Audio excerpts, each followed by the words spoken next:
সুপ্রিয় দেশবাসী এবং ধুরুট থানার অন্তর্গত মথুরাপুর ইউনিয়নের ৩ নম্বর ওয়ার্ডের সর্বশ্রেণী পেশার ধর্মবর্ণ সর্বশ্রেণী পেশার দেশ নাগরিককে আমরা ধন্যবাদ জানাই।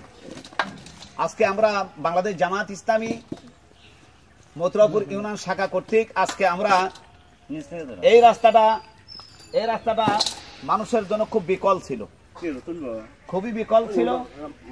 আমরা নিজেদের অর্থায়নে এখানে অনেক কাজই করেছি মোটামুটি। তারপরে তো এখানে আমরা আদলা ইটা সহ রাবি দিয়ে আমরা নিজেদের অর্থায়নের কাজটা আমরা করলাম। আমরা আশা রাখি যে আপনারা আমাদের সাথে থাকবেন, আমাদের কাজে সহযোগিতা করবেন। বাংলাদেশ জামাত ইসলামী একমাত্র একটা জিনিস চাই, সেটা হলো মানবতার সেবা ও দেশ পরিচালনার যোগ্যতার মাধ্যমে আল্লাহ সন্তুষ্টি।